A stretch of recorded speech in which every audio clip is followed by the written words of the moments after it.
Hey everybody, this is Andrew Tyndall from the University of South Alabama Launch Society, and today I'm going to be teaching y'all how to make a paper rocket for use with level A motors like this one. So the very first step that we're going to do is a lot of times construction paper comes in larger than 11 by 8 sizes. So the first thing we have to do is cut down the construction paper to make it 11 by 8. I've already done that ahead of time just to speed up the process. So this is after I've already made it 11 by 8. And the next thing that I'll do is I'll take a ruler and I'll measure at the bottom. I'll measure 3 inches in height and then 8 inches wide. And that will give me an 8 by 8 piece and a 3 by 8 piece.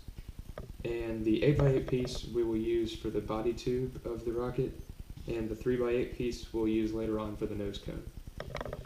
So, with that being said, we will make the body tube.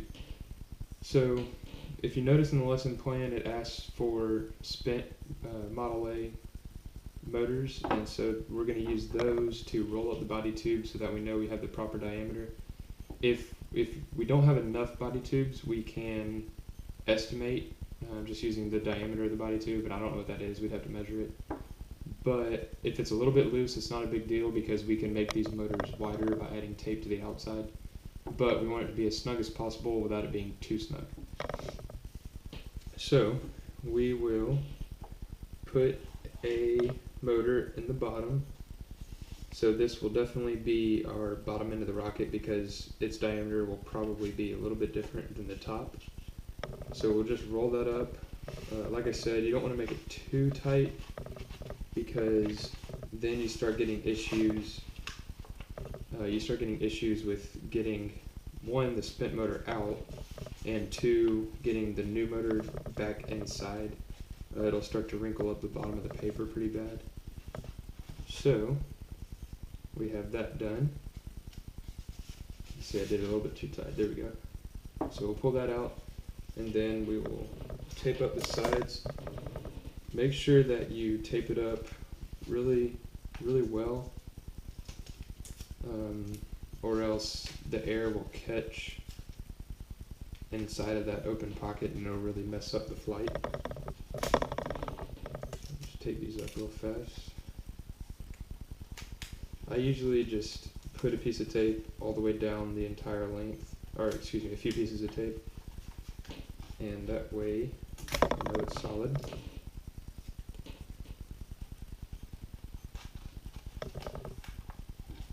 So there is our body tube, and next we will attach our fins. So make sure that you attach the fins onto the side that you use the motor or the motor tube in, because obviously where the fins are is the bottom of the rocket. One thing about the fins, I pre-cut my fins once again just to speed up the process a little bit for the video, but there's a few example fin shapes in the lesson plan. You may want to just go with triangle fins just because they're quick and easy to cut. But if not, you can do circles, you can do trapezoidal, different things like that. They don't really affect the flight too much on these little paper rockets. However, you do want to make them about the exact same size or that can mess it up. And you also want them to be equidistant on the body tube. So what I usually do, I try to avoid using glue because it just gets messy. The only time we use it is for the washer. So I use 2 pieces of tape on each side of each fin to attach it. Obviously you want to make sure that the fin is pretty sturdy on there, as sturdy as you can get it just using tape. And it doesn't have to be perfectly flush with the bottom of the body. It's kind of up to you, but you don't want to make it too far away from the bottom. Just attach these. This does use a lot of tape, so you may want to make sure that you'll have plenty of tape on hand to do this. Because I mean, this is just 4 pieces of tape per fin right here.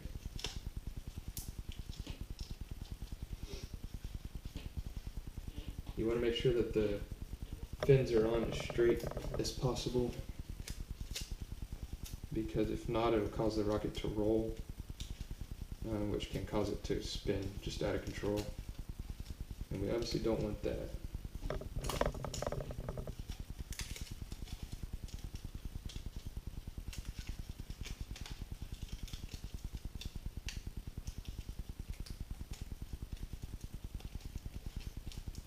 So that is one fin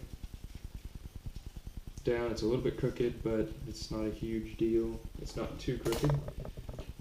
So now we'll put our second fin on. And sometimes I measure these out, sometimes I don't. I always use 3 fins. You can use 4 if you want, but it's extra materials and it's extra time. And with the kids, it gets to be a pretty time-consuming process.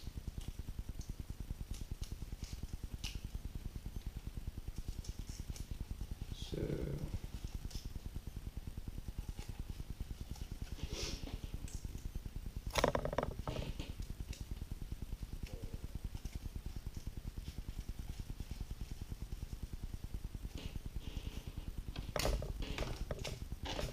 I don't have this one.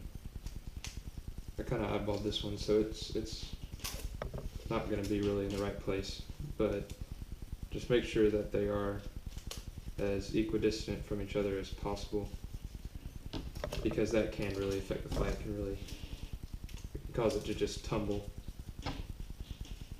after it comes off the launch pad.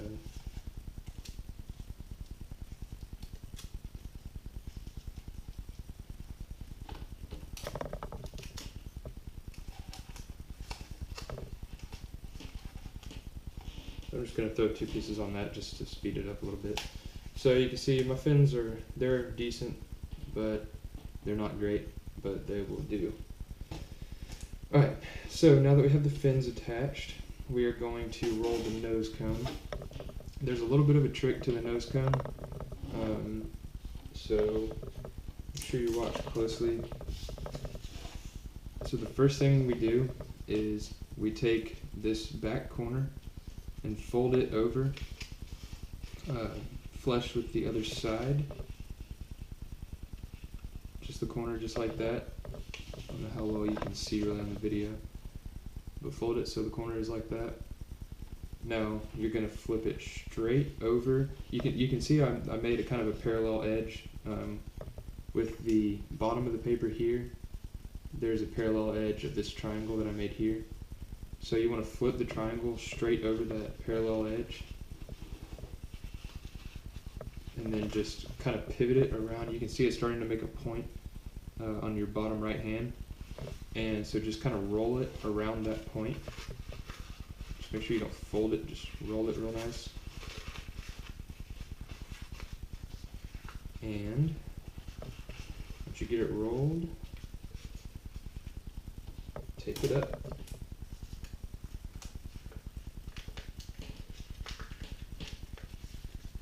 And make sure you just fit it, make sure it's good enough.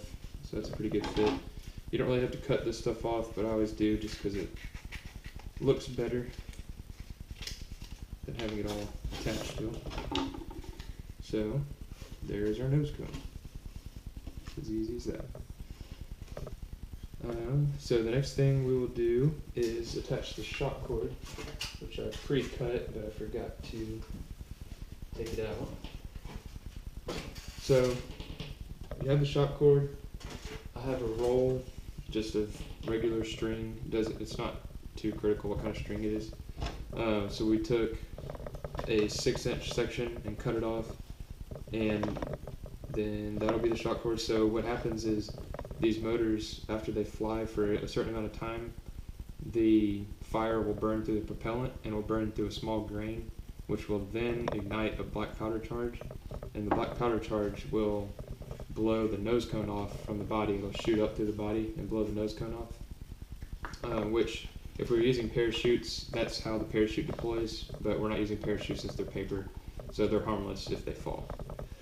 So we'll still attach the shock cord just so that way hopefully the black powder charge doesn't blow through the shock cord, which it does oftentimes, but sometimes it doesn't. So we'll attach this, and that way the nose cone will stay attached to the body, and you won't have to run chasing nose cones all over the place. So just attach the shock cord into the nose cone just with a piece of tape. It doesn't really matter how much of it you go in, just make sure it's attached. Then attach the bottom part of the shock cord just inside of the body tube, like that. And now our nose cone and our body are attached. So the next part is to put the washer inside of the rocket. Now the point of the washer is it helps to protect the rocket body against the black powder explosion that happens inside. And because what it does is the charge will go straight through the hole in the washer, and it'll direct the explosion straight, and which will blow the nose cone off, instead of the explosion scattering across the whole rocket, or else the body of the rocket will just blow up. So the easiest thing to do for this is to grab your spit motor again, and then take the washer, and then just, take the body, or rocket body, and do just a ring of glue around the entire circumference of the interior. Just, one straight line. It doesn't have to be a ton of glue, because the washer is just going to kind of squeegee the glue through the rocket body, and then it'll attach the washer. So it's also important to make sure that your the diameter of your rocket is small enough so that the washer can actually glue itself to the rocket instead of there being extra space. So you probably won't be able to see in there, but the washer is just sitting upright inside the rocket. So, it just fell out. Make sure that the kids give it a few minutes to dry, or else it'll just fall out like it just did. So once you have the washer in place, we will tape on these straws. So these are two, just roughly 1 inch. They don't have to be exactly an inch, but pretty close to it. It's just pieces of straw, and what these do is these will actually attach the rocket to the launch rail. We'll bring a skinny launch rail, and we'll just stick it into the ground, and then the rocket will just lower onto the rail using these. So the size of those isn't super important, but they need to be pretty straight so that they don't rub up against the launch rail really bad and get stuck or anything like that. So you want to have one of them down towards the bottom of the rocket.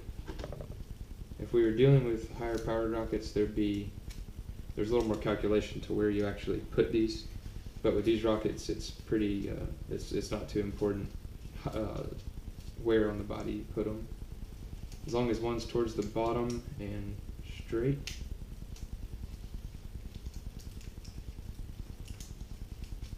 Oops, I didn't do that one very well.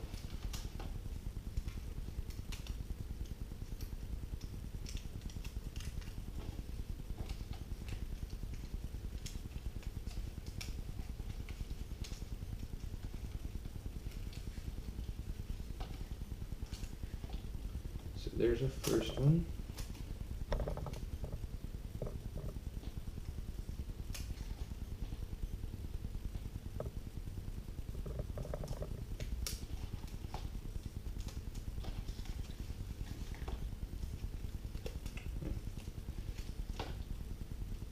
These can be a little bit difficult. So the first one you want down towards the bottom of the rocket, and the second one you want it a little bit above the top of the fins, because you do want to have a little bit of you do want to have a gap between them so that the rocket doesn't get thrown off course. So you can see they're pretty in line, and they should be good enough. So one of the last parts is to get 3 ounces of Play-Doh. Sometimes we use a penny, but usually we use Play-Doh because it sticks better, and we can just measure it out. So you want 3 ounces of Play-Doh, and you want to just stuff it into the nose cone, into the top. Just put it in there, just poke it in with your finger really well. Make sure it's not going to fall down into the body tube. And the Play-Doh is a really, really important part. If you don't have the Play-Doh, the rocket will take off the launch pad and just start tumbling, because there's a thing called center of gravity and center of pressure. And the Play-Doh brings the center of gravity up above the center of pressure, or else the rocket won't fly. So once you get the Play-Doh in, we are done. We have our rocket. And of course, on launch day, we'll bring the actual motors, because we aren't allowed to have the kids, mess with the motors. If y'all are doing the center of gravity calculations with the balance method, all that is you balance. You take the rocket. Once it's complete, you may want to put a spent motor in it, because it'll throw off the calculations if you don't have the weight of that motor. So the balance method for center of gravity, you literally just put it on your finger and you find where the rocket balances.